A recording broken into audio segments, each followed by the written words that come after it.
Hello, Heroclix land. Welcome back to Talkn Clix, where we celebrate the heroes of Heroclix. This podcast is different than most of the other podcasts out there. We are not all about the meta and the pieces and the strategy. We're about the players of the game. We celebrate the heroes of the Heroclix game. So we get to know the players and get to know them personally and get to know how their brains work. So we're stand apart from the different podcasts out there. If you like what you hear today, please feel free to check out our Patreon account. We are doing monthly giveaways now. $5 and above gets you on a drawing for a free item of whatever. Our Patreon last month got a signed PJ Scott Lucas Pog, autographed by all three of them. We got some other goodies. I think I have a Scott Porter Pog coming up. We got some chases I can give away. But if you like what you hear here and you want to support our show, please consider donating to our Patreon and get a little giveaway the first of every month. All right, so that's my little plug. I'm your host, Wespool. With me, as always, is Scott, the missing link. Hello, Scott. Hi, guys. We have a very exciting show for you tonight. Who is our special guest this evening? Tonight we have a last-minute substitute, Mr. Paul Neff. Paul Neff. Hello, Paul. Thanks for having me. Thank you for jumping in last minute. So. You don't look like J Major. No, I'm better looking. I mean, his wife may or may not agree. I got a cat too. That's not a cat. That's your ventriloquist. The cat's controlling you. You're the dummy. It's talking through you. Correct. Well, thank you for being here, Paul. It's great to see you. Thanks for having me. All right, so Paul, tell us a little about yourself. How'd you get started in Heroclix, and how long you been playing? So that's a weird question. I got into Heroclix 15-ish years ago. I've always been a little bit of a nerd.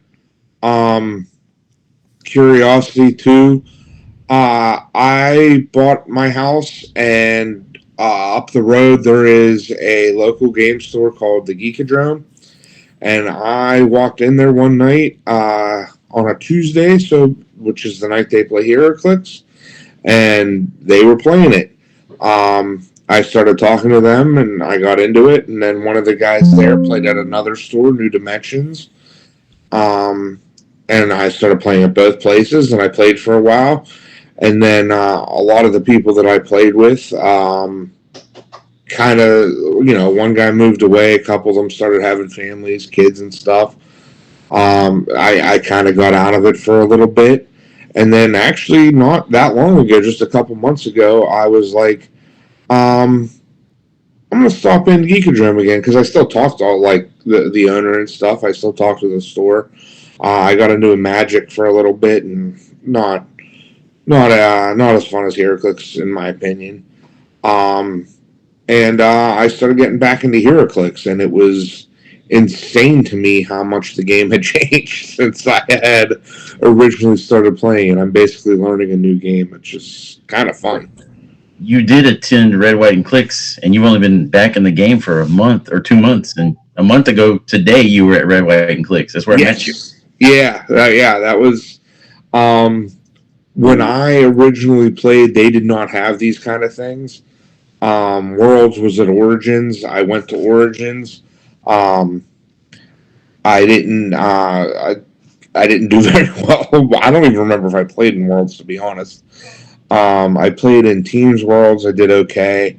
But yeah, I mean, it's fun. I'm a pretty outgoing person. It's a good community. It's a good group of people. It can be competitive. Any level you want to play this at, you can find someone. If you want to go dick around with your friends, there's a place for that. If you want to play super competitive, there's a place for that. I started playing at Geekadrome again. And I don't know if you guys know Rob Brunskill at all. But he pretty big gamer. He's into Heroclix a lot. He's pretty good, but he builds a lot of just ridiculous and funny teams that end up doing well. But then he introduced me to Devin, who you guys don't know as Az. And I started going to the Four Horsemen and playing there, and that can be a lot more competitive. Whereas Geekadrome is a lot less competitive. And there's anything in between, and it's honestly just fun. I mean, the best part about playing all the different things is you can play all the characters no matter what. Like, you don't have to sell me the game. I'm already playing it. Oh no, that's why I'm playing it. I mean, I just enjoy it. Like, this is the Agatha. I haven't even really looked at her, but Hey, look, if you're previewing stuff, I haven't got my product yet, and Wes is still waiting on product. So we're trying not to do any spoilers here yet, even though the stuff's out. Sorry. It's all right. I'll be picking mine up later. I will not do that, but like, there's like here, this is Juggerduck. Like, it's freaking Juggerduck. It's Howard the Duck as Juggernaut. And like the pieces might not be that good, and but it's fun, and I find it entertaining to play. So you can play in like whatever you want. There's always going to be times that you can play things that are meta, and there's always things that aren't going to be playing it, and that's one of my favorite things, and why I like playing all of it. Oh, that's beautiful. I got one. Sorry, I had to throw that out there because that's the Red, White, and Clix tray that we got from Red, White, and Clix, which is an awesome event that you guys it's all Wes. It's all Wes. Well, Wes puts together. Okay. It's Wes's brainchild with a bunch of volunteer help. Yeah. Well, you did very well. Thank you. I had a lot of fun. But again, it's you meet the people. Like I threw my hand in. I tried to do a competitive event. I did not do too well. Okay. What place did you finish? I can go look it up if you don't tell me. I dropped. So so you were less than 57. I think 55th was the last place person to go 0-5, and then if you were below that, you had dropped. Probably. I played Brody round 1, and Brody ended up winning it. So I kind of feel okay losing to him. That's questionable. Brody did win. He beat me. Yeah, I did forget he beat you. I'm sorry. No, it's okay. But he beat me 50-0, which I felt, I'm like, all right, well, if I'm going to lose, it's not like I lost by a lot. Like 300-0. Yeah, like I feel like it went to time. I played pretty well. He just, after he killed my superstar, he kind of barricaded and hid. I brought Beetlejuice out to kind of stop him from doing anything. He couldn't do anything, but then I was like, all right. And then the second round, I got a bye, so I was like, I didn't do anything. And then my third round, I kind of shit the bed. And I know a lot of people, say, oh, my dice rolls were bad. Oh, my dice rolls were bad. I didn't play great, but I also didn't roll great. And I don't want to use that as an excuse, but I mean, like, I couldn't hit. Flash Raptor was taking Raptor, which is a giant, succeeds on willpower 3 through 6, and I was hitting 1s and 2s. I crit missed twice. Trust me, I understand how it goes when you can't hit the floor when you drop dice. Yeah, and I mean, it's that is a crappy excuse to use, but it does happen sometimes. And I mean, it comes and goes in waves. Yes, it's dice, but very much so. You ride the high, you hold on through the low, and see where it ends up in the middle. You win some and lose some, but honestly, I think maybe as I play longer, I might get back into and try my hand at more of the competitive stuff here and there. But I really had a lot of fun doing the side events, the battle royals. They were a lot of fun, a lot of goofing off, and a lot of just fun. So, did you play the team sealed event? I did play the Team Sealed event actually, and we did pretty well. I went. I think my personal record was 1-2. We missed the cut by like one or two teams, but I played very well. Like I did lose, 1-2 is not great, but they were close games. It wasn't. I could have come. I could have easily won either of those games. And that's what matters to me is that I'm being competitive. I'm like trying and doing stuff. I think the most important thing is, did you have fun? Yeah, I did. I had a blast. The only thing I would do different next year is I didn't stay. I wish I would have stayed in the hotel where a bunch of the other guys were too, because I felt like I missed out on a lot of that kind of stuff. You do miss out when you're not at the main hotel. Yeah. Just saying out of experience, like if you're at an adjacent hotel, you can make it over there, still cool. But when you're not where everybody's at, you miss half the fun. Yeah, we stayed. Like it was very nice. PJ actually put us up. Super nice guy. Everything was super nice. I just felt like I was like I don't want to go home. Like I want to stay and have fun. I want to keep playing.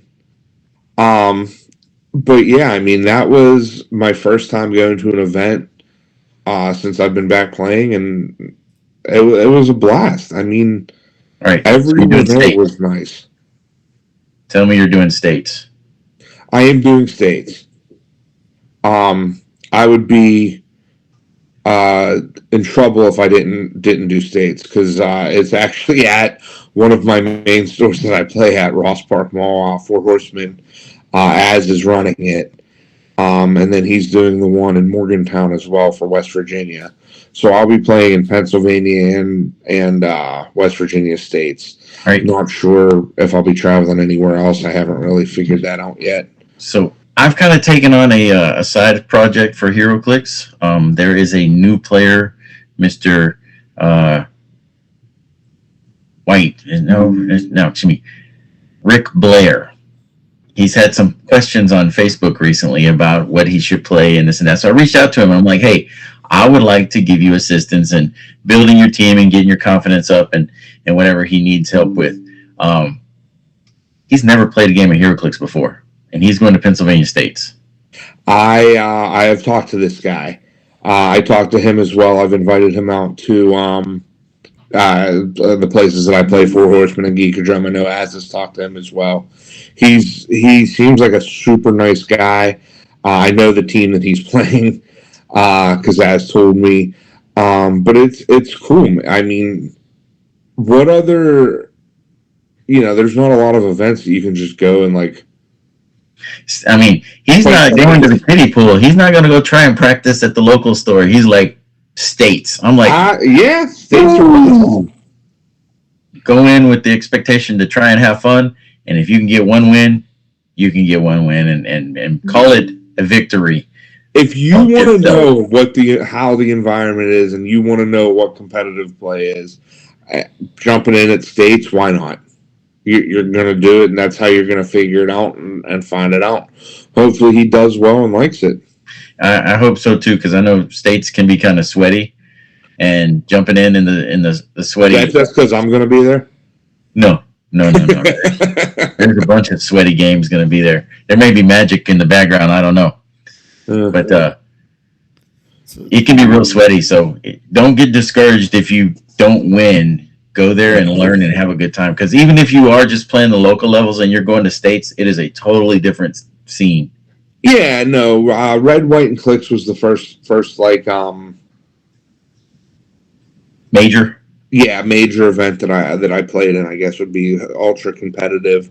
So I'm gonna try it states. Az has helped me. A couple of my other buddies have helped me with building my team and doing it. Saturday we play tested a little bit.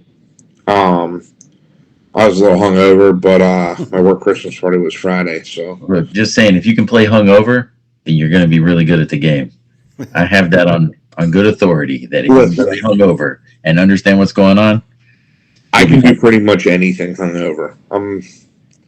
I'm not great at a lot of stuff, but that is the one thing I'm good at. Being hungover? Yeah. Terrible. Being able to function hungover, I guess.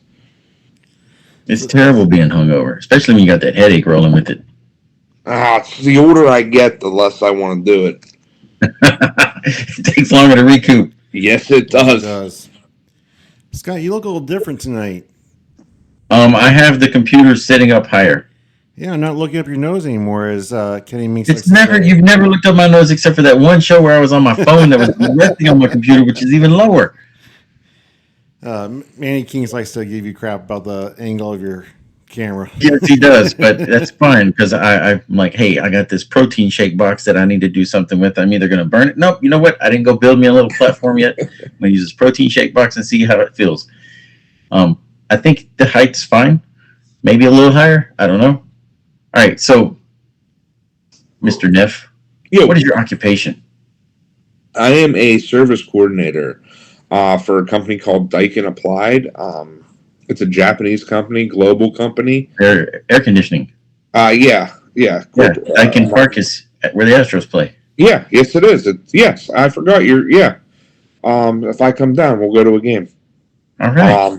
I'll try and get us some stuff. Awesome company to work for. Awesome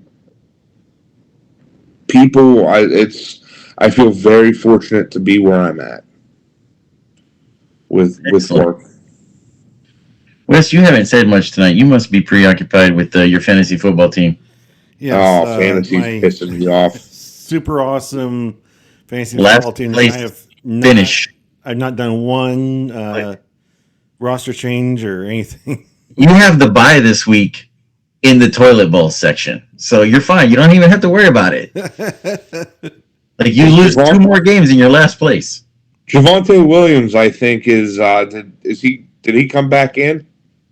I don't know. I know that I'm in a game this week against friend of the show, Heroclix Borderland host Shay, and it's been back and forth between us. It is now expected to finish 120.59 to 121.28 in his favor. So it's been neck and neck. Yeah. I hope he loses that way. Because if I lose, I mean, I got to pay for boosters to go to the top teams that have placed higher than me in our league. So that would be 4 boosters. That's how I announced the league. I'm like, hey, if you outrank me in the league, I'm going to buy you a booster at the end of it with the newest set. And if we go off a score, I'm like 300 points more over everybody for the season. But then you win. No. That's not how I said it. I said if they rank higher than me at the end of the season, trust me, I know. They get a booster. That's nice of you, though. So if you want in next year, I'm in.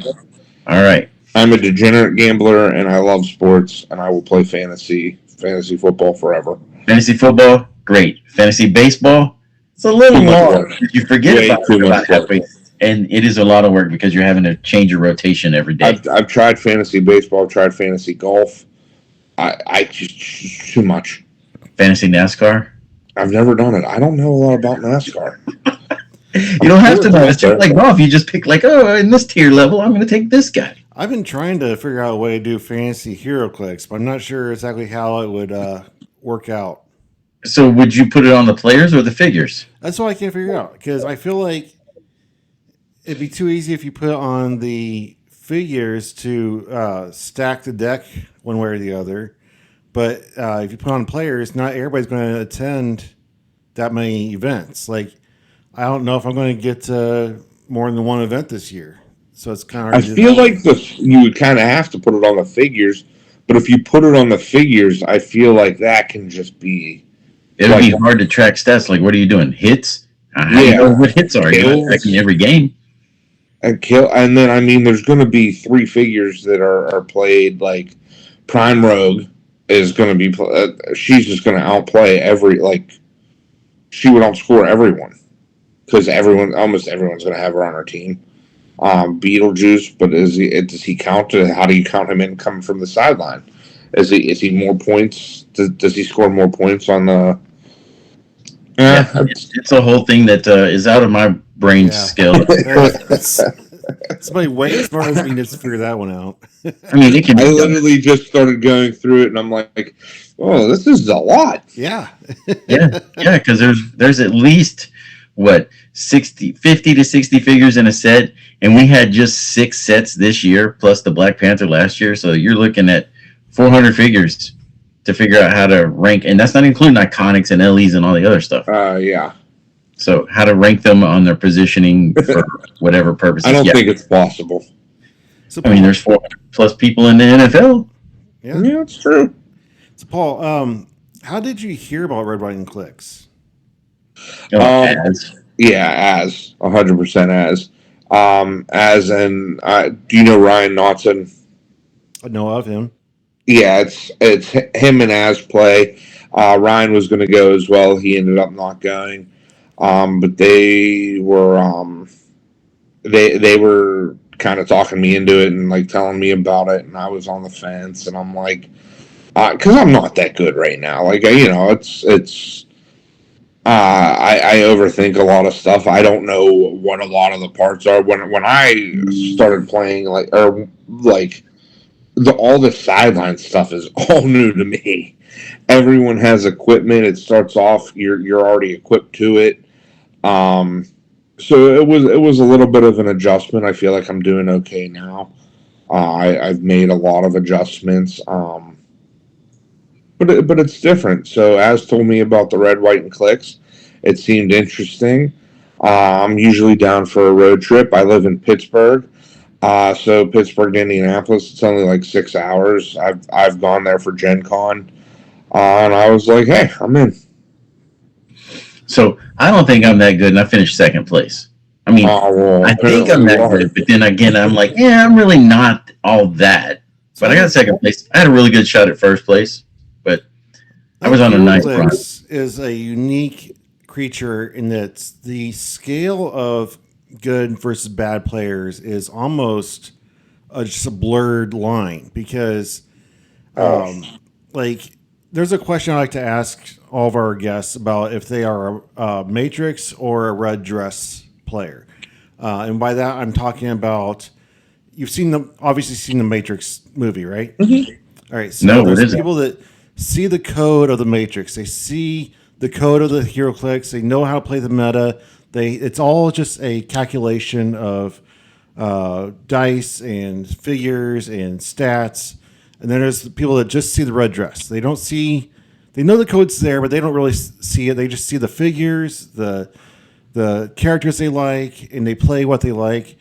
And to be a quote unquote good player doesn't mean you have to play the ultra meta Matrix, alpha that your entire team across the board and wipe everybody out in one turn. No, and it depends on where you're playing and what your group of people are playing and the meta that they're playing. Really, yeah. It's not a meta of. There is a meta that's all when you talk about meta that is a thing, but there can be different ones. At Geekadrome we just played. We play a lot of different fun events. Sometimes we'll play team events where it's like everyone versus Galactus and the Heralds of Galactus, or it's we just played a pulp one where we only played commons and uncommons, and it's different and it's fun like that. There's different game events. I keep trying to push for typically hear me out all the way when I say this because people get mad at first. Because I going over a certain point value in a game, I feel like doesn't work. But I kind of want to play like a 750 or 1,000 point game, but just all colossals. It works. You just have to limit actions.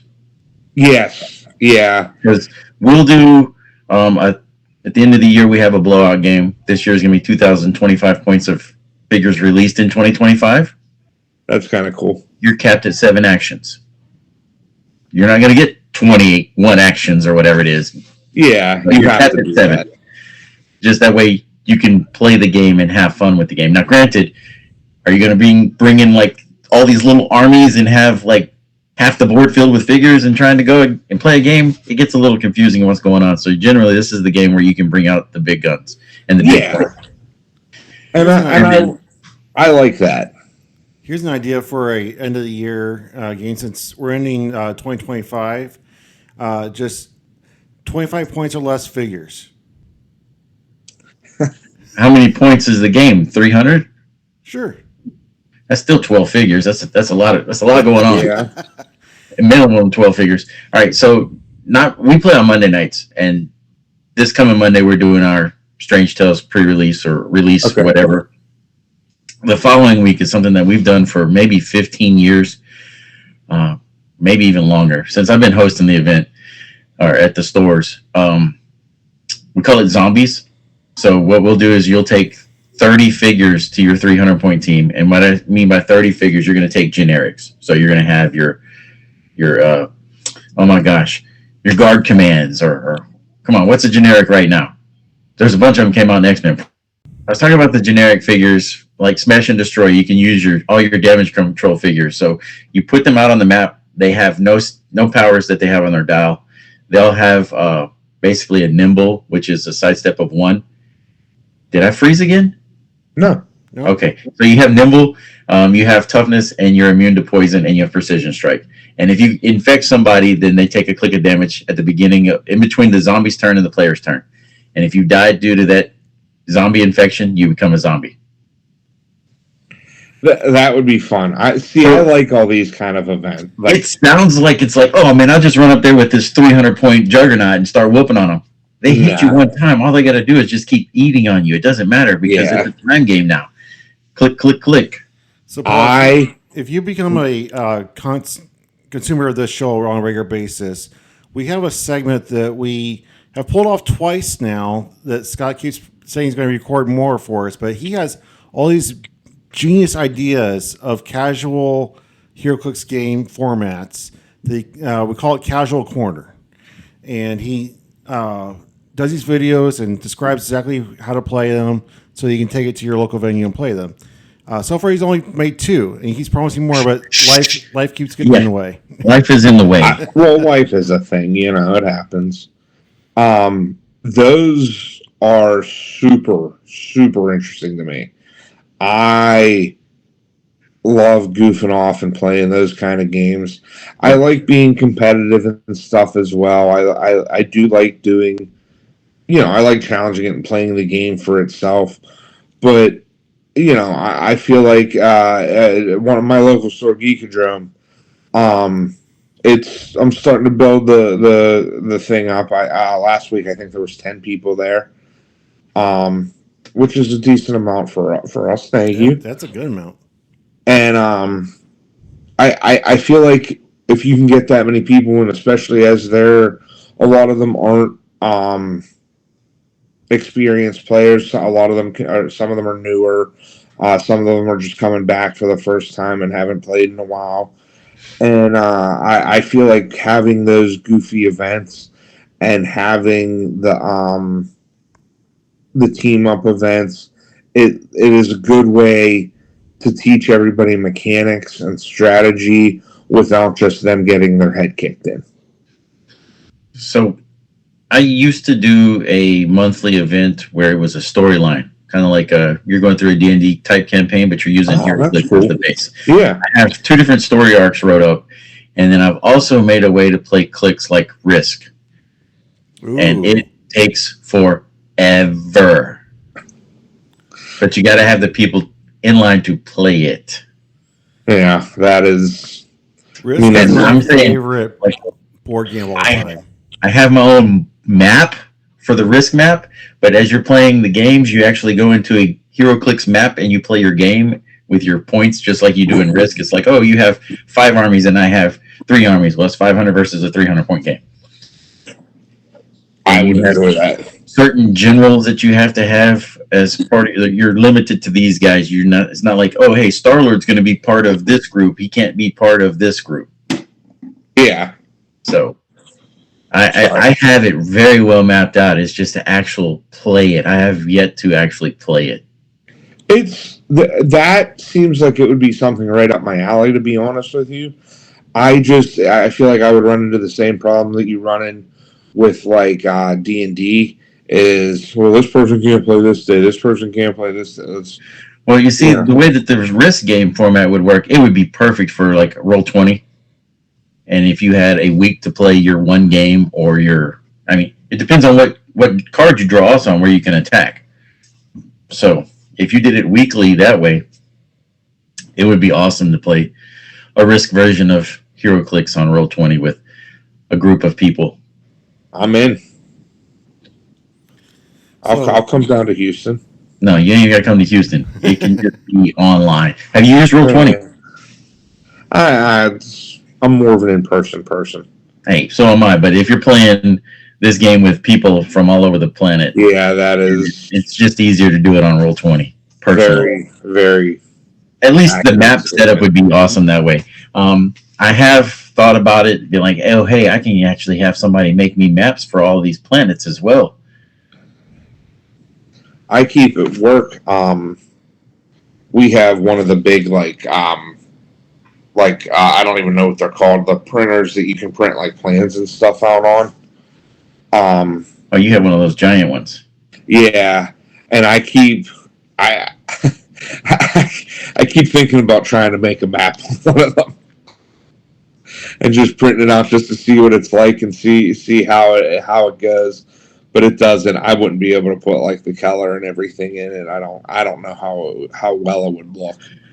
I mean, give it a whirl. Print up something small and see what it looks like, We'll see. and then grow it. So, what was the first set that you bought when you got back into the game? So when I got back into the game, it was right towards the end of Smash and Destroy, and right at the beginning of Lantern Legacy. Legacy. And I went a little ham, and I bought like Collector's Trove, Smash and Destroy, a ton of Lantern Legacy, and then X-Men. Spider-Verse? I'm sorry? You skipped the Spider-Verse? I didn't. I wasn't really. Spider-Verse was like before me. I'm starting to buy a couple of them. I just went played to this guy. You went to Smash and Destroy? Okay, he's fun. He's cool. He actually beat me in the CCO and knocked me out of the cut. Oh. Bastard. Thanks, Risu. So I've done a little bit of the Spider-Verse. The Spider-Verse, I didn't really buy stuff. I kind of I did actually pull the Spider-Man, but Spot I traded for. I don't have a ton from that set. Nothing against Spider-Ham Prime. I'm sorry? I need Spider-Ham Prime. I need to stop borrowing this guy because I've had him so long that it's like, you've had it longer than the owner? Is it really his? Possession is like, what, 80%? No, I definitely, anything Spider-Ham I want, just because Spider-Ham. I also, this little guy, the Black Symbiote. Yep. I feel like he's a very underutilized piece. He is very underutilized, but it's also giving up points. And if you lose by 5 points, and you're like, I don't know if I want to give up that 15 points to get. I know. The 15 points is a lot, dude. I've learned. 100% in the camp of those symbiotes are criminally underplayed. The potential that they bring for 15 points is unparalleled. I love it. I agree to an extent, and again, I'm not a meta player. I don't know. For those of you listening and that want to do good, don't listen to a lot of my suggestions because this is just crazy things that are in my head. But I do love him, and but to Scott's point, I mean, especially with how the game is played now, it's and it's going to be slower. Giving up 15 points. I mean, it's the same thing with the goon trait. In specific teams, it's like, okay, I love the goons. The Sinister Six with Sandman and Mysterio, I know it's been played, it's been figured out. It's not as good as it once was, but it's still really good. Giving up the goons will hurt you, but if you're just able to just generate more goons and poison the snot out of people, yeah. That's just Keep it kind of rolling. overwhelm. That's the purpose of, I think, the goons is to overwhelm. Analysis paralysis. Yeah, and then just take the whole team. I don't think you're going to do that with the symbiote, but like it is nice if you need to get something on a colossal figure. It's like, oh hey, yeah, just go camp out on the snake pit for a little bit, and then you can go over here to the sandworm and be his friend. I literally, so when I just played the pulp team, just the I don't know if I'm saying the right word, but just the commons and uncommons. I played both Spectres, the Spectres, Giant with Dr. Valerie Cooper from some TK, and killed him immediately to give the Green Spectre shape change in the super strength, and I mean it's that kind of stuff. I loved them. I also played Ganthet. I like the Ganthet. I do too.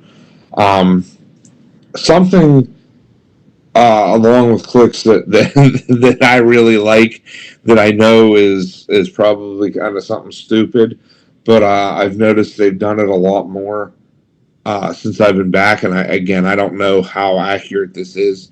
I've just seen a bunch of them. I love the different colored, like the bases. Yeah. Usually it's just for the chases. They've done it for the riders having orange and the Green Lanterns having green. And then it's just orange? The riders from not Spirit of Vengeance, the Wheels of Vengeance. Yeah. Okay. Yeah, I didn't get into that.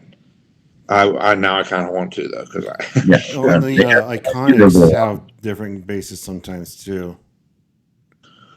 And now I see the Sandworm has a gray one or brown. Yeah. The Tanny, right? I love that Sandworm, by the way. Oh, he's so much fun. He is a lot of fun. It was interesting, the stuff that you were pointing out on Facebook.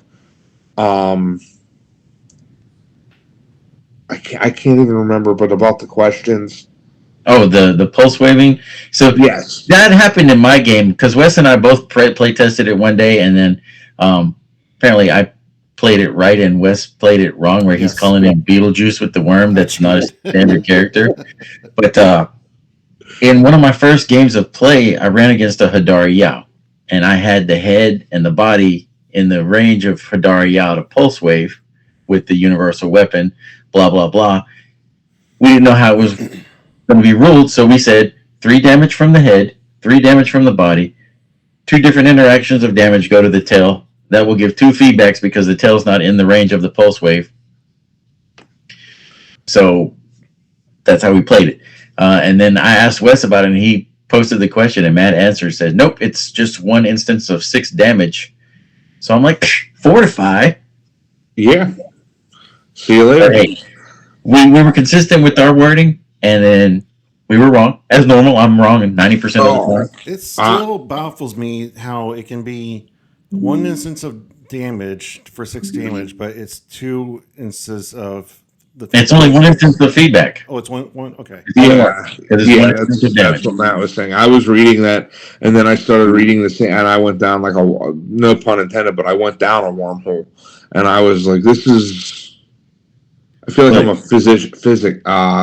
He's a lot of fun if you can do it right. He's a ton of fun. I loved it, giving him Animal Man and just getting that snake pit and dropping underneath the guy. And then the body drops right there next to him as well. So it's like, oh, at the end of my turn, the body says take 1. At the beginning of your turn, the snake pit says take 1. And I'm not even have to roll dice for this. Have fun. I love Animal Man.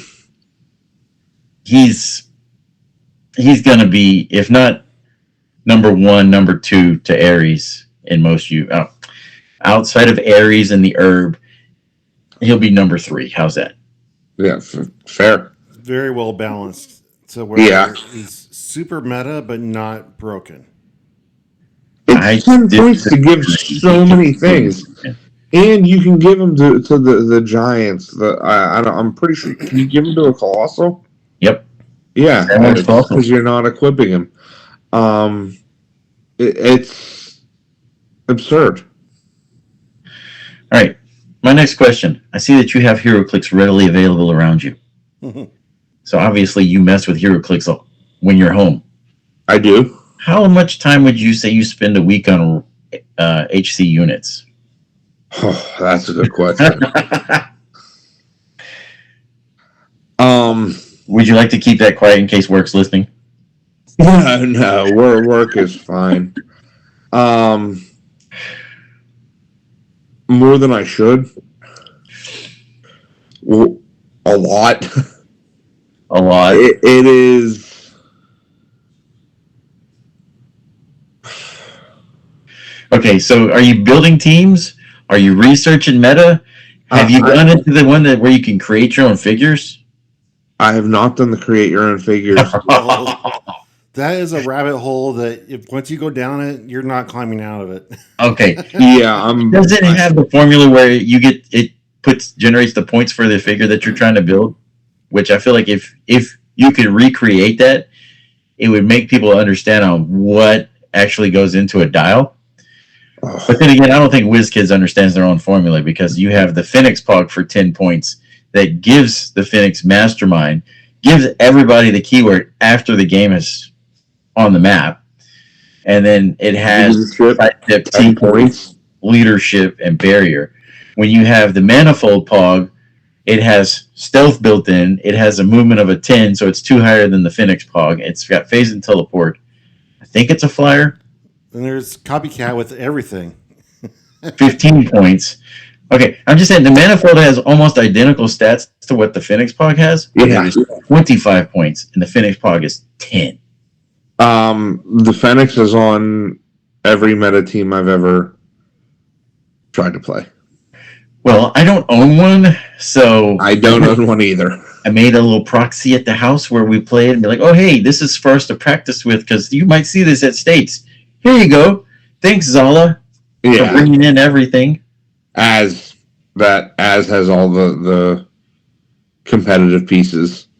He's the one. He helps me when I'm down that rabbit hole. He helps me build like the meta teams and know what's what and everything. But again, like even like that's another big thing that's new to me coming back into the game is the pogs and all the bystanders and everything. And I'm like, what? Like no one used bystanders before. They're everywhere. I literally am just sitting here. I'm like, I just have like a whole bunch of just things sitting floppy. So, Paul, a couple weeks ago, I posted a picture on Facebook of a semi-hobby of mine that of Legos, and you jumped on some pictures upon pictures of your collection. What is your favorite Lego that you've built? I got... Actually, that's from Red, White, and Clix, too. Yeah. But then I have... I'm trying to... The Avengers Tower and the Batman Shadow Box that I still need to build. But as far as favorite one I built, hands down, without even a question, Ghostbusters Firehouse. Nice. My kid just finished his One Piece ship. I never got into One Piece. I like the anime stuff. He's been binge watching. He's on like episode 110 right now. Well, the live action One Piece came out, and I put that on, and holy shit, Netflix is like where they drop like a season at a time, and I'm like, okay, I've watched it 6 times and it's been out for a week, and I'm like, where's season 2? Yeah, they spoil you. It's not like it was when I was growing up, where you get one show once a week with your commercials, and you have to wait. Yeah, and then if you miss it, you're screwed. Cliffhangers at the end of a season, then you got to wait basically a year to figure out, who shot Mr. Burns, and I'm like, that. Yeah, But no, One Piece is great. I have to limit my Legos because you run out of room a lot. But it is that's my armor, by the way. Uh, but no, that's All right, what did Thor do Legos. with this hammer? Why is it there? I'm sorry. Thor just came and left his hammer at your house? No, it's Lego. Oh, yeah, but No, still, how did no. it get up there? You're not worthy. Oh, I am Oh, actually. Yeah, Odin. Me and Odin. all right. I. All right, so Uh, on that whole episode thing, I was just thinking about how because I feel like I haven't seen a Marvel or DC movie in forever. So I go, when's the next movie? Both Marvel and DC have something coming out next summer, and I remember from 2008 through the 2020s, we were getting like 2 Marvel movies a year, sometimes 3, and then you would sprinkle in some DC in there. And now we have this drought of no superhero films, and it's killing me. I think they're kind of waiting to reboot a little bit. Um, in my opinion, I don't feel like I feel like a lot of the movies that were coming out. I liked Fantastic Four a lot, but like Thor: Love and Thunder, The Eternals. There's a Great couple movie. other ones. I'm sorry. Eternals was great. Oh, I shut didn't up. like them. It had Selma Hayek in it. It was great. I mean, I love Hi, Angelina Trixie. Jolie, and I thought she was garbage in that movie. yeah. Um, I I just feel like they didn't really know what direction they were going in. Sorry, guys. All right, Cat Come wants on. some love. I I didn't tell you that. Thank you for getting your hair cut before you came on today. I appreciate that. Oh, you're welcome. That high and tight. Now, I did hear that Doomsday is going to be a direct sequel to Endgame. So much so that they are going to re-release Endgame in theaters to be watched with Doomsday. Can I? So I'm they're going to going to make. just erase the last however many years. I am going to make a very controversial statement that will upset a lot of people, I love those. and maybe you guys as well. But I was not a huge fan of Endgame.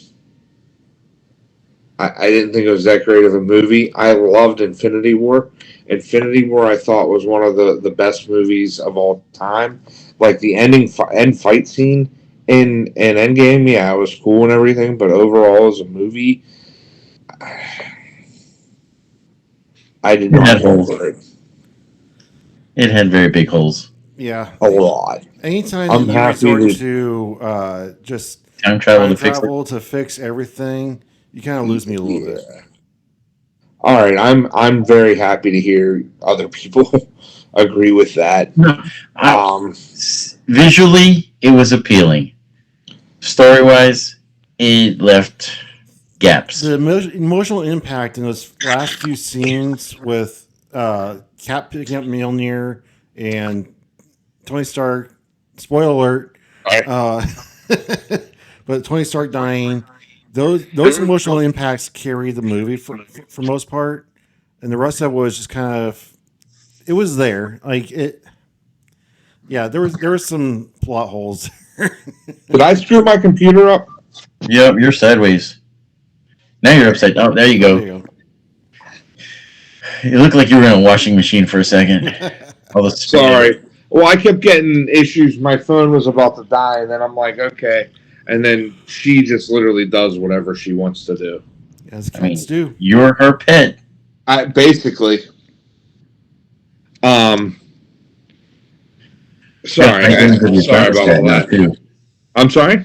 So we got a nice image of your thermostat on the side there. Yeah, do you see how jacked up it is? Is that a Daikin approved?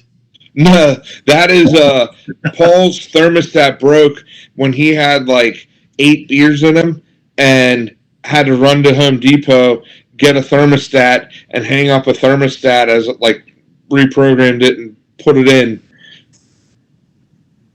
without using a level. All right, Paul. We're We've talked a fixing little bit of any of this, the a little bit of that. I want to know how you build a team. Is it a one-man army? Is No. it tent pole, or is it got the layers of the onion like Shrek? I like the layers. I'm not a huge one-man army fan. When I build teams, I go to HC units. I find some. Well, first I figure out, okay, where am I going to play this team at? Is this going to be something that I'm trying to beat as with? Because Did you say as or ass? as, but no, like, is this something that I'm trying to like be super competitive? Is this something that I just want to have some fun with? Is this something I want to play at Geekadrome? Is this something I want to play at Four Horsemen? Trixie, come on. But I usually start with one or two figures. I have a bad habit. I like to build theme teams. There's nothing wrong with that. I mean, No, but it's not always the best way to do stuff or optimal way of using all the figures. I just built an X-Men kind of team, and then threw Predagatron on it because why not? But I wanted to build a team with Prime Bishop, and Prime Bishop gets a lot of hate. I'm not playing him in a meta format. I'm not playing him. I wanted to play him in like a casual local game type setting. So I put him in, and then a lot of times what I'll do is I like different games, and I think about World of Warcraft a lot. I don't know if you guys have played that, but it's very similar to like a lot of games where there's a tank, there's a healer, and there's DPS, and there's range DPS, there's like, and I kind of build a team like that. Like, okay, can I send Chase Wolverine from X-Men in with Prime Bishop in the back? And instead of healing, there's not a lot of healing necessarily, but I look at that as like, okay, there's Prob and Outwit and Perplex. And I go, okay, well, how can I throw that kind of stuff in? Where can I utilize someone like I need to take somebody, Wolverine, Hulks, Juggernaut. They're usually pretty good at the tanks and that kind of stuff. Another thing I like to do is just throw the Destroyer. And this is, again, for casual gameplay. This is not a competitive mindset, and there are a lot of better ways of doing this. But for me, having fun is a lot of how I do it. I will take somebody big and dumb, and I'll be like, all right, throw some TK on them. They don't have a Heroclix named Scott. Yeah. Big and dumb. Yeah, they don't have one named Paul either. But it is that's kind of what I like to do, and then you test it out a little bit, or you look at it, and this goes to that spending all that time on HC Realms, or HC Units rather. Sorry, HC Realms was way back then. HC Units, and I go, okay, well, this is what I designed the team to do, and then I start going, well, what's the best ways of doing this? So, like, sure, like, if I start out with, like, I don't know, Spectre is my range DPS, Juggerduck is my tank, and him is my prob or whatever. And I have a theme, and I go, okay, well, now I see what I'm trying to do with Juggernaut, but who's the best character that I could put in there for the point value? And then I go, okay, and I do that for each figure. And Scott, then you have a team nothing but Scott Porters. Yeah, and then I try and put in support stuff to see who would work best with that, and you fill in those little gaps, and you try and make all the synergy work. that's basically it. Or a lot of times, sometimes I'm just having fun, and I'm like, okay, who would never be in a comic book together on the same team? I'm gonna put them on a team. Who would? Yeah, like who would just who would be like? I'm gonna make an all X-Men team. I'm gonna make an X-Men from like when I was a kid team, and I want Cyclops, like X-Men '97 essentially. But like, I know you said you don't want a lot of spoilers, but I'm gonna show you. Do you mind if I Go show? for it. I'm just teasing you. Yeah. Okay, but like Blade and Dracula, these They're two are best gonna friends. they're gonna be on a team together at some point. Yeah, they're best friends. I mean, Yeah. one works at night, one works at the daytime. How can you not build a like? I don't care if it's the worst team on the face of the planet. I'm going to play those two on a team at some point because that just sounds fun. But I would do that, and I would be like, okay, so they're both 75 points. So there's 100. There's half my team right there, and then I would start putting in like, okay, what do I think would be fun to put in there to complement them, to make it funny, to make it fun, and different stuff like that. So we've kind of gotten off our normal. It's gotten I'm to have a sorry. rhythm of how we are showing. We've totally like gone off the rails here. Do you have I'm good at that. Do you have any nicknames we should know about? Not really. My last name's Neff. A lot of people just call me Neff. That's just enough for you. Yeah, and Neff's a Neff. Neff or Never nothing. Neff. All right, Are you married? Kids? Nah. Nope. Single, no kids. No. That's how I got into Every time Heroclix. that you get with a lady, you'd be like, "Have you had a Neff yet?" Yeah. They would say yes. In general, DC or Marvel? Mainstream Marvel offshoots DC. I like the mainstream Marvel stuff, the Avengers, all that kind of stuff. But I love like digging into the Green Lanterns and like the Justice League, the Justice League Dead, John Constantine, that kind of stuff with DC. That stuff just fascinates me. Who's your favorite character? What hero would you want to be? Hero or villain? Yeah. Oh, you switched sideways again. Someone's calling me. Sorry. It's because you're popular. No, I'm not. You will be after today. Yes. Oh, maybe. All right. Sorry about that. No problem.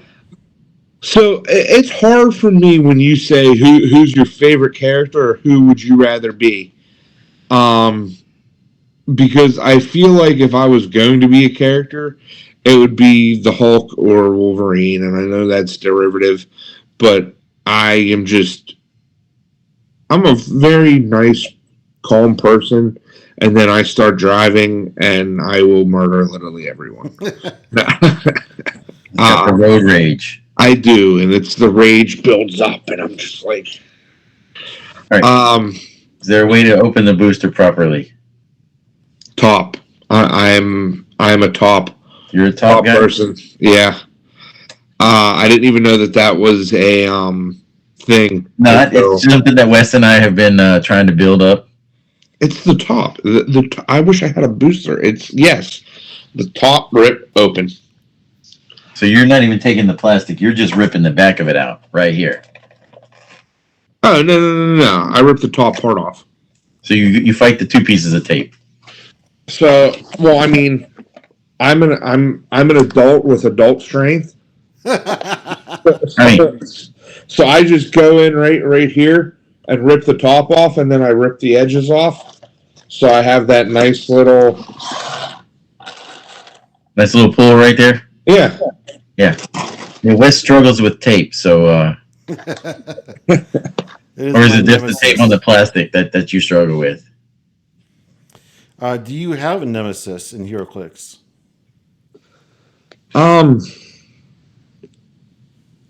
Not particularly. If anyone, I would say my buddy Rob. you guys would love him. I need to get him to come to one of the events that you guys are If you at. drop me his contact information in our chat, I will reach out to him to try and get him on the show. Okay. He is. I truly believe he could be one of the top tier players.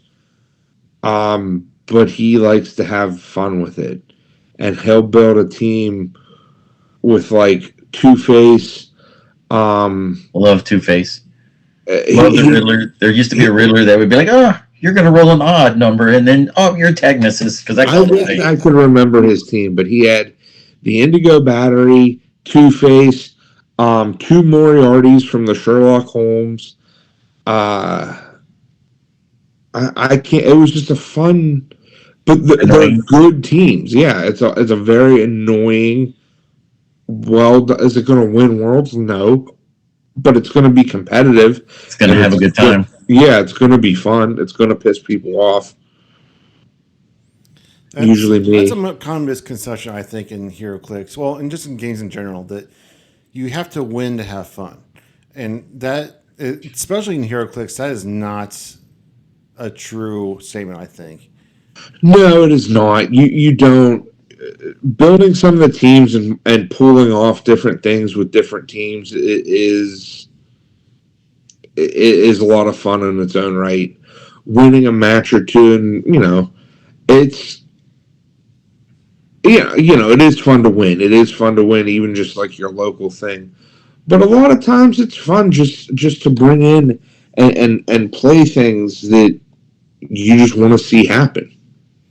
You want to be able to outwit everyone's power on one guy, and just I don't know. I can't think of anything off the top of my head. I've been doing a lot of self-reflection on my play style recently because I have a very defensive, naturally play style. I don't do alphas a lot, and I realize it's because I enjoy the dance of the game. I very rarely ever have games end early. I like them to go to the time. I like the game to stretch out and for both of us to have this cat and mouse back and forth dance across the table. When I started playing this game, how it was described to me, and I forget who originally said it, and I don't care, but they said that this game was essentially chess with superpowers. That's not accurate. And it is not. At one point in time, I think that was very accurate. It is not anymore.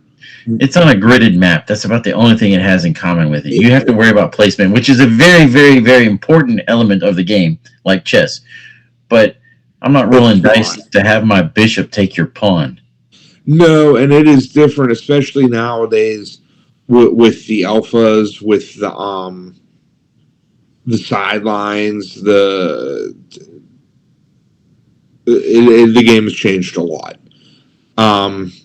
Back in my day, 11, 12 years ago, I feel like, it was more similar to chess just because there was more... Come on, didn't we have the bat belt like 12 years ago? I'm sorry?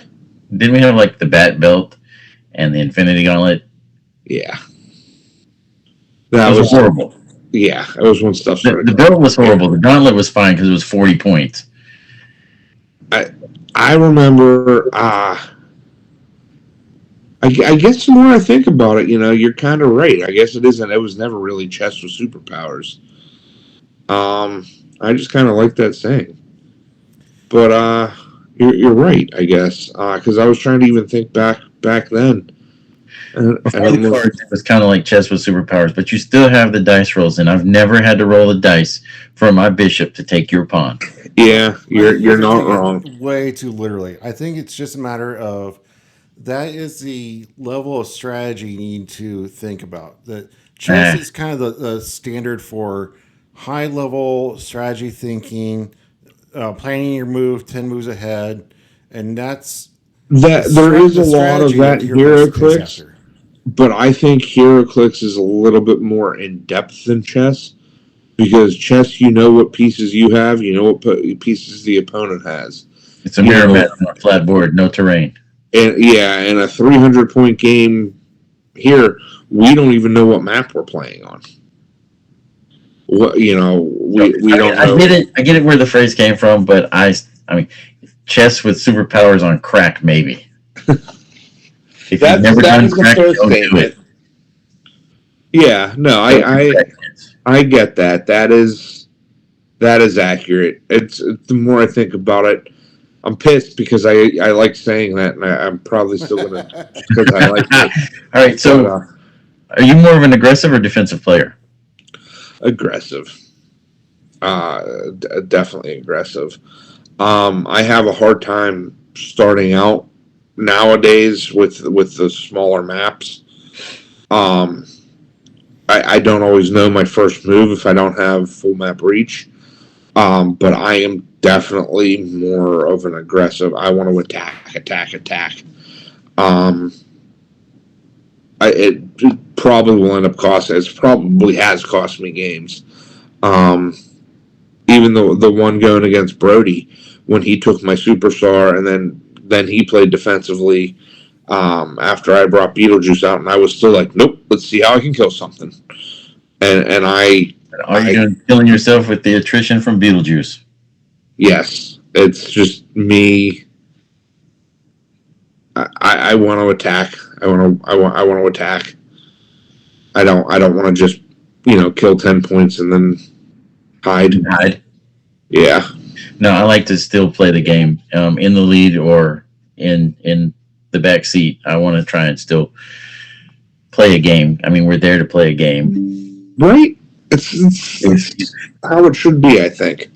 I played 9 games at Red, White, and Clix for the constructed event, and 7 of my games finished 300 or more points for one player. Right.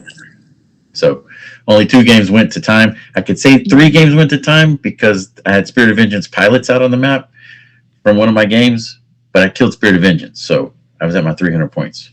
Yeah, then 300 points it is.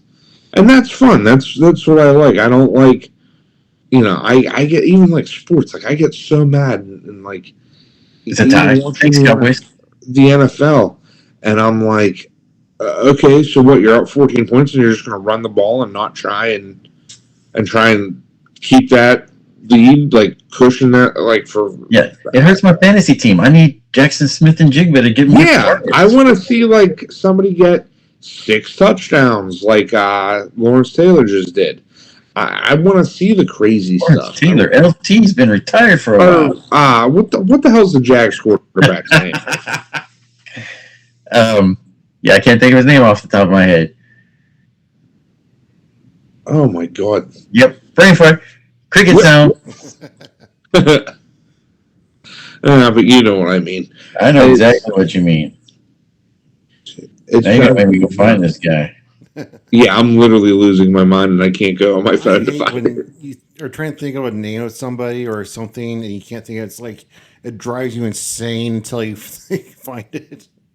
It's search Jacksonville. Nope, don't go to the fantasy group. Go online. How long have you guys been playing? So I was introduced. Trevor Lawrence, yeah. I was introduced to Heroclix very briefly back in the like 2009, 2010 era. And then I took a very long break. And then during about 2020, I was sitting on board, and my wife's like, why don't you go down to that game store and see if that Heroclix game you're always talking about is still going on? And I contacted them, and I've been playing it since 2020, basically. That's awesome. Technically, I was introduced in 2009, but it was more like, this exists. I didn't really play. This is a thing that you could be interested in. Yeah, so I'm going to change your question, and you ask me how long I've been playing this game. I don't think I've ever played this game. It plays me. And it's been playing me since this came out.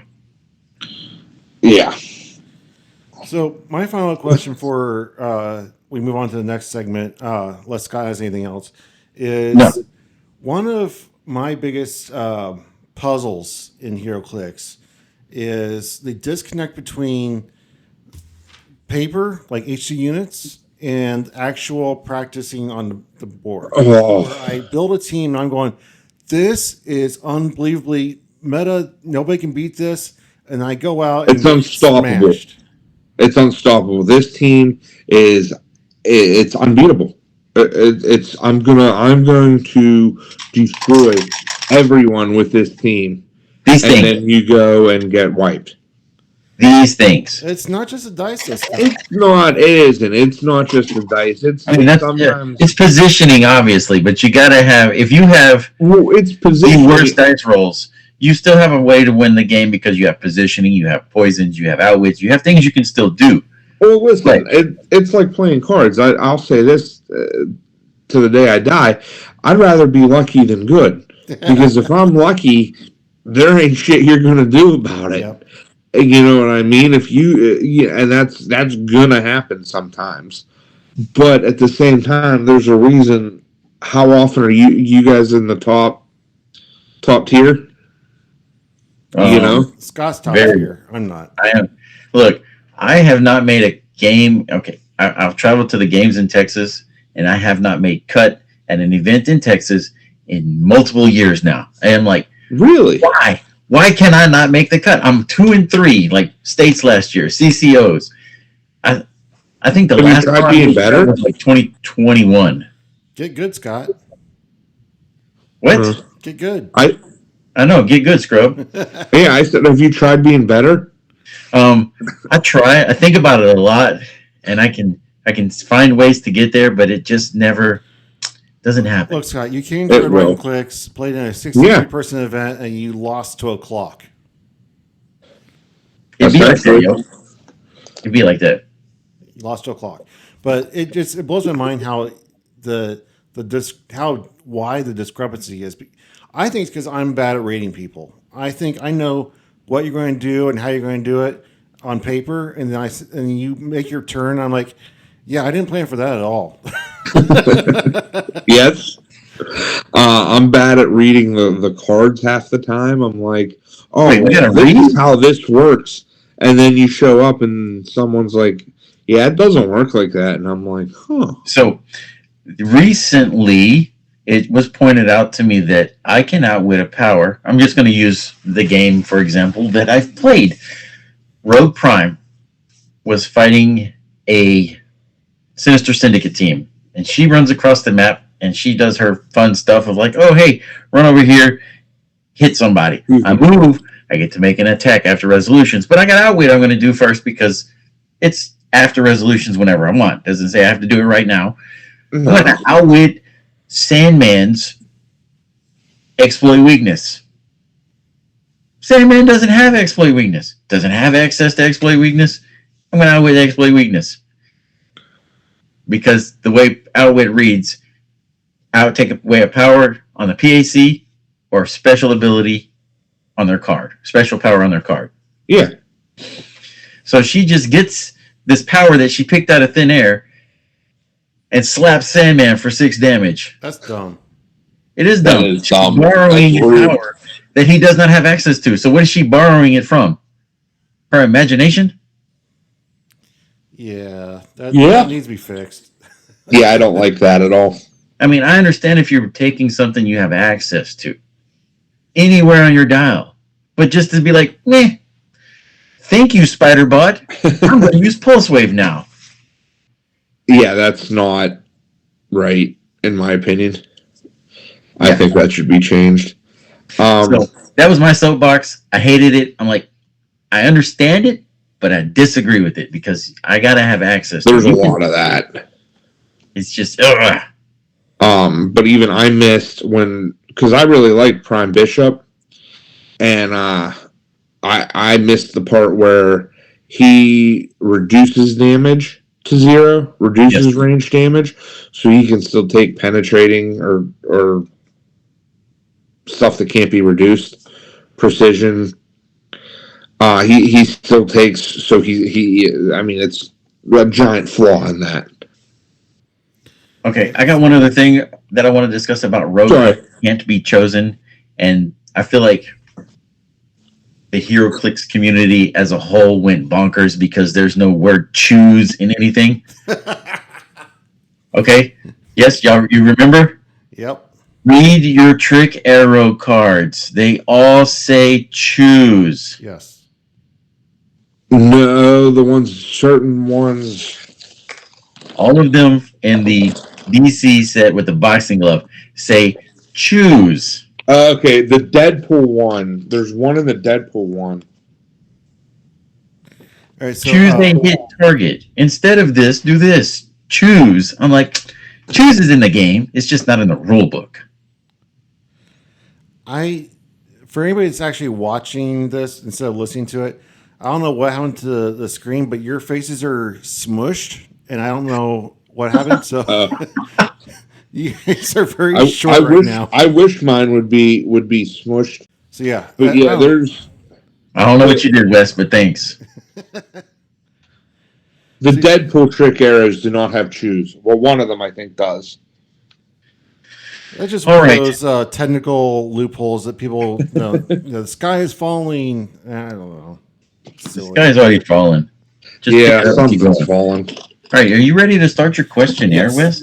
All right, so Mr. Neff. We have a tradition at Talkn Clix.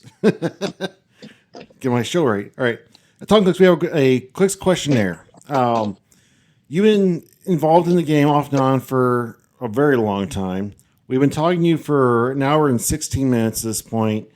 We've met you at Red Riding Clix. People play against you, but they don't really know you, and that's what this show is about: getting to know the player. And I want to get to know. I want to get to know you inside now. I want to get to know your soul. I want to know what makes you click, and I want the whole community to know. Let's go. Sorry, so I developed this questionnaire that is ironclad, foolproof. Are you ready? Yes, sir. Toilet paper, over or under? Over. That's not even a question. Right, I'm going to ask a follow-up question. How do you wipe? Do you go? I'm a stander. You go from the front? I go from the front and the back to the front because my balls hang down low. Yeah, you don't want to have everyone's always like, "Oh, do you on your balls?" I'm like, I don't know, but I guess my balls hang lower than other people's because they do not. But yeah. And also, when I say stander, I don't mean I stand up like this to wipe my ass. The standing's like this, kind of like you lean. You're taking up all the space in the stall. Yeah. Also, while we're on this topic, just so everyone knows, I'm going to give out a little hint and a little, kind of like my little secret. But the handicap stall is overrated and everybody uses it. If you want the cleaner stall or a nicer stall that nobody uses, go to the little one. Fair enough. Just throwing it out there. All right, Coke or Pepsi? I'm not a big pop person or soda person. I actually just drink water or milk or beer. It's like literally the only healthy habit I have. All right. But I guess I don't really care, to be honest. What is the best sandwich? That's a hard... When I'm sick, grilled cheese and tomato soup. I don't think anything beats a grilled cheese and tomato soup when you're sick. Overall sandwich, probably a club or a peanut butter and jelly, ham and cheese. Classic. All together. So many good ones. Just put them all together. The ultimate sandwich. All right. If we're going back in time to talk to your 15-year-old self, one thing, what would it be? Invest in Bitcoin. All right. Which power matches your personality? Outwit, probability control, or perplex? Probability control, 1,000%. All right. I am not decisive enough to use perplex or outwit in real life. Which power best suits your personality? Poison, earthbound neutralized, or battle fury? Battle fury. When you're driving. It's just I am not one that's going to be mind controlled. I'm not one that's I'm gonna be the dumb, like, for better or worse, I'm gonna be me. Fair enough. Would you rather win a big tournament with an underdog team or barely squeak by with a meta monster? Underdog team, hands down. Dun dun dun. What's the first click you ever pulled that made you fall in love with the game?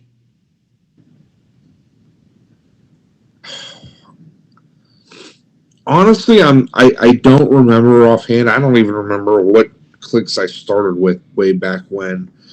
I do remember pulling, and it was such a garbage figure. But when I pulled it for the first time, I was like, and that was the White Rabbit, which was the first Ultra Chase. I didn't pull one. I had to buy one. I good, but yeah. Fun. I still remember pulling that, and it's like I haven't bought a super rare Prime Rogue because I just like opening and pulling them, and it's kind of like an addiction. I want to pull it. I also love trading, so I might trade for one eventually, but Right. Super senses or shape change? Which one are you going to let your opponent roll for?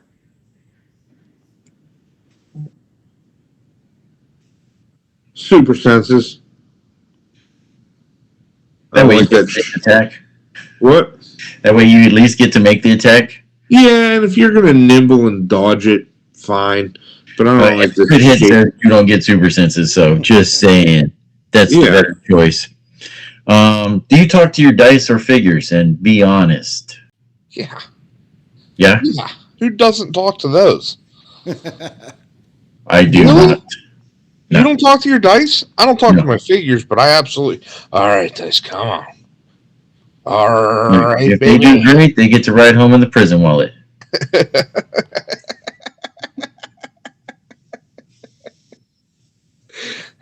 All right, Paul. I am good friends with Zack Snyder, and he's agreed to make a movie about you and your Heroclix career. Who's going to play you in the movie? Kevin James. Nice. All right. What is one piece of Heroclix strategy or advice that you ignore even though you know it's good?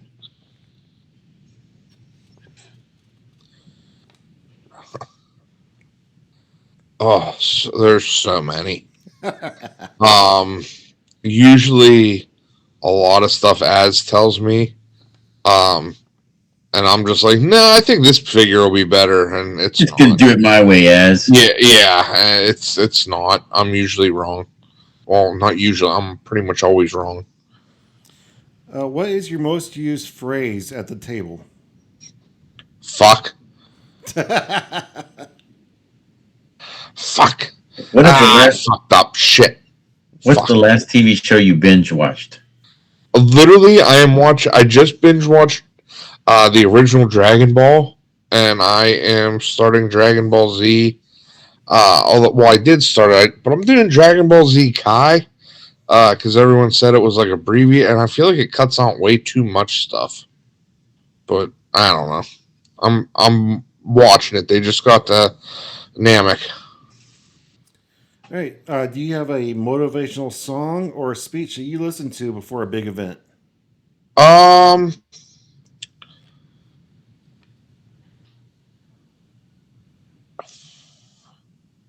like the song. Like if I'm literally trying to get pumped up, like when I used to lift a lot, I would do "In Ashes They Shall Reap" by Hatebreed, which is just kind of like an aggressive pump up song, but it's born to bleed, fighting to succeed, built to endure what this world throws at me. Come on now, nobody does Frank Sinatra's "Sin in the Clowns." I love that song. No, They're already here. Some of it's good, but I played a lot like contact sports and stuff. I played lacrosse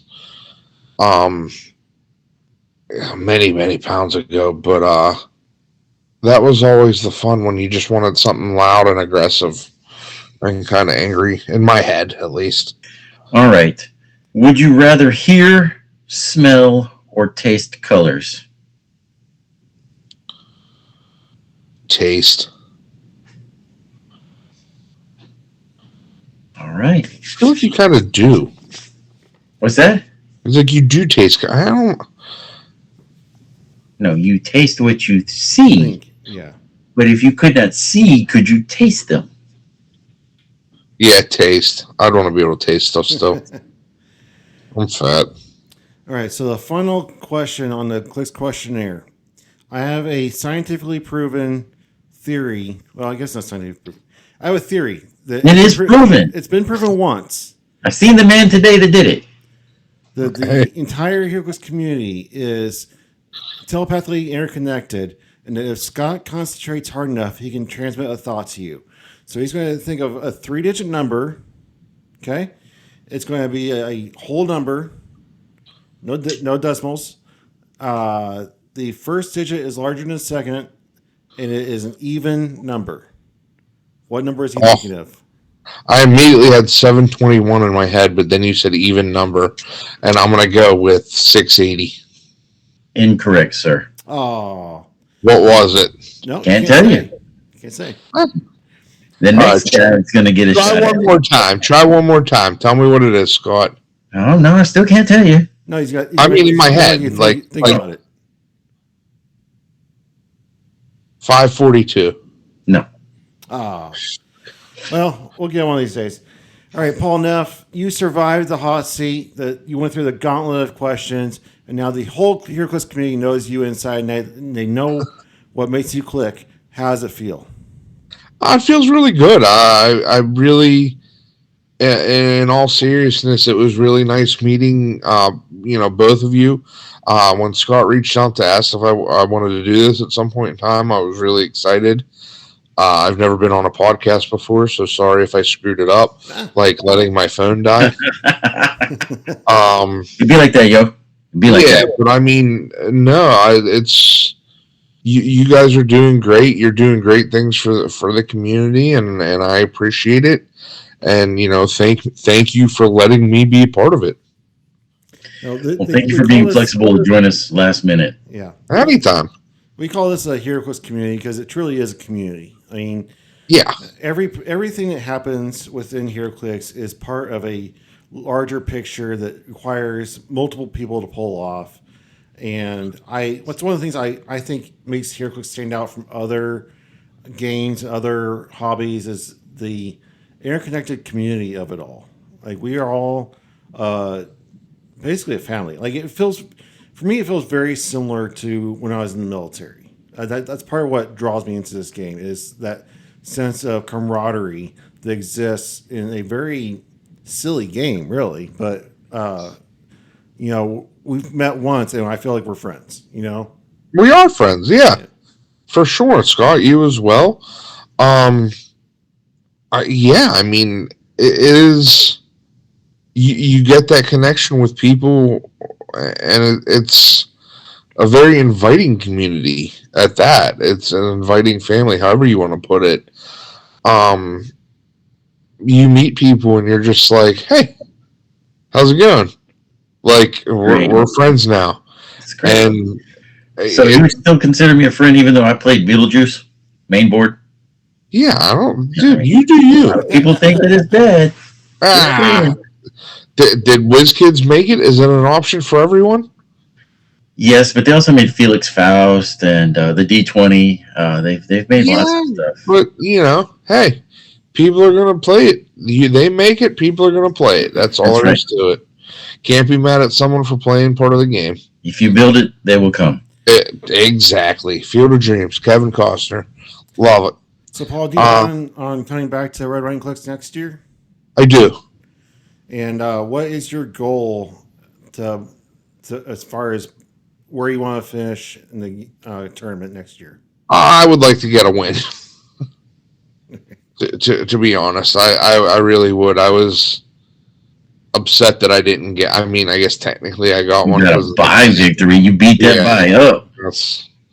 I think we all know those don't really count, but on paper it does. Yeah, on paper it does. But no, I would really like to go and just have like an actual, just at least win one game. first things first, I want to have fun. You still had fun, Yeah. though, right? Oh my god, I had a blast. I'm definitely staying in the hotel with everyone So, next do year. you have any final thoughts for our audience tonight? If you're thinking about getting into the game, do it. Honestly, it doesn't take a lot. If you, if you want to get into it, and you and maybe one other person want to get into it, go ask a comic book guy. Go to a local game store, local comic book store. Be like, hey, we're interested in playing this. Some people will be like, oh, it's a dying game, or oh, it's this or that. I'm like, well, it's clearly not. If there's two people that want to play it and do it and build it, build a community, start learning how to play it, try and figure it out. Ask Wes, Scott, Matt, ask these guys questions. You guys will help everyone. I mean, if you want to ask me, you can. I just might be the wrong answer. But it is an answer. Yeah, I'll give you an answer. I just don't know if it'll be right. But I mean, it's go do it. Pick it up. Buy a couple pieces. I give a lot of my rares and common, like I give all like the CUR stuff out to kids and other people that are interested all the time. It's just go do it. Go ask a game store, say, hey, can we play this? If a game store says no, they're probably like don't want to carry the product. But like you say, hey, we'll bring it in, we'll do it. So we'll speaking of giving away that extra stuff, one of our first guests, Mr. Straight, he and his local group, Mr. Campbell, has also been a guest of the show. They've got about 10 newish players. So I've been going through all of my stock. I collect everything from the locals that we have of extras. And I probably took 50 pounds of Heroclix down and met them halfway today. And that's awesome.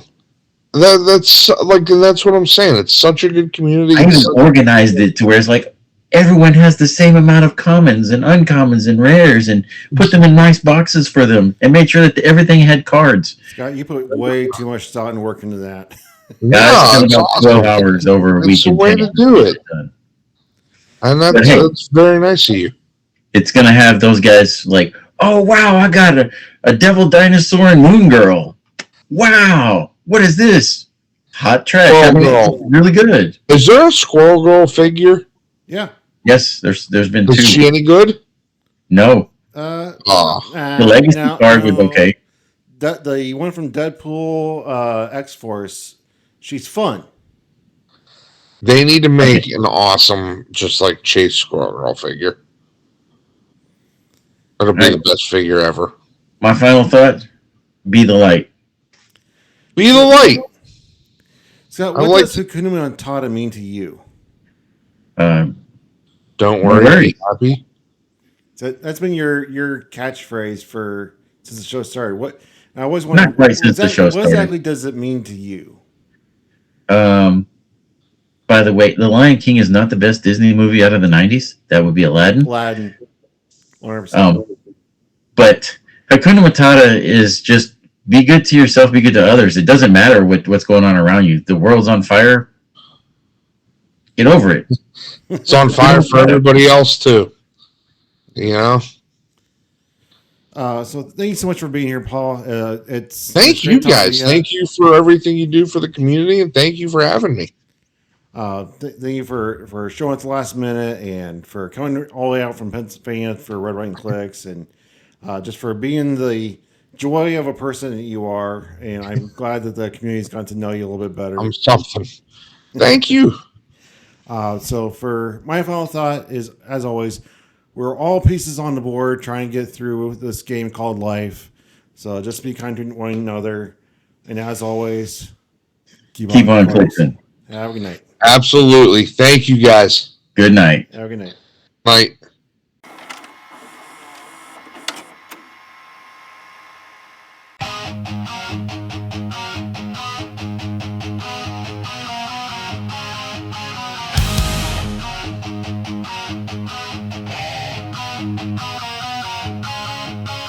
Feedback screams, the sky turns steel.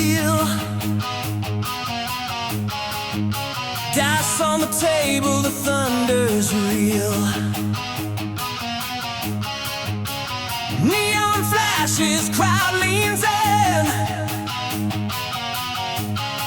When Neff lifts the hammer, let it begin. Steel City soul with a calm, cool grin. Back from the past, now he's rolling again. Pittsburgh blood on an Indiana stage. Red, white, and Clix lights the cage. Top of the pack, rip it clean. Colored bases glow obscene. From Jug-a-Dug laugh to Dracula stare. Every dial spins cause Neff cares. No one-man armies, no joyless grind. If you ain't having fun, you're wasting time. Chill in the room, storm in his eyes. When the dice hit loud, the thunder replies. Neff, worthy of the storm. Raises gone near, the clouds transform. Thunder cracks when he takes his turn. Tastic heroes watch the heavens burn. One rule he's never done. His only enemy's not having fun. Roll it wild, let the chaos run. Neff lives loud, powered by fun.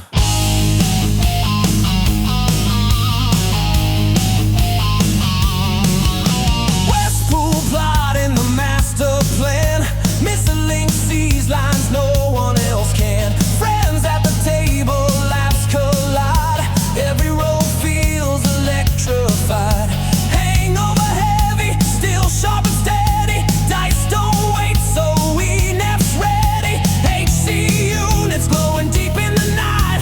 Reps on reps till the bill feels right. This ain't chess with a cape and a grin. It's evolved, it's louder when you're all in. He'll say it proud till the day he's gone. I'd rather be lucky than good rolls on. Neff, worthy of the storm. Hammer high, hear the thunder form. Lightning rides on a fearless hand. Dice obey what the skies command.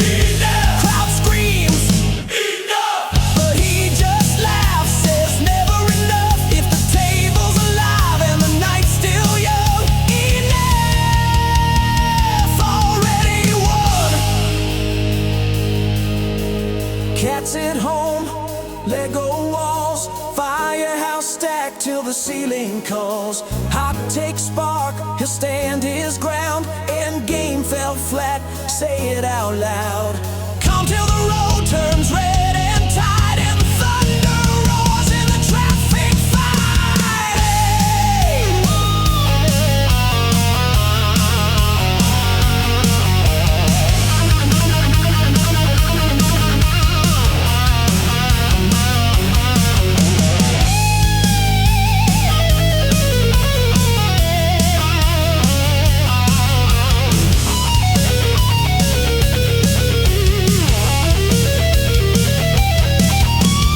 Hammer strikes, Whammy dives, neon bends. Come alive from king of queens to a plastic throne. Kevin James in the legend shown. Not for glory, not for fame, just the joy of the role and the love of the game. Neff, worthy of the storm. Dollar sings in electric form. Wespool missing link at his side. Friends and thunder in a single ride. Neff, say it loud, say it proud. Fun's the law and the rule stands now. When the dice hit hard and the crowd goes numb, Neff reigns till the thunder's done.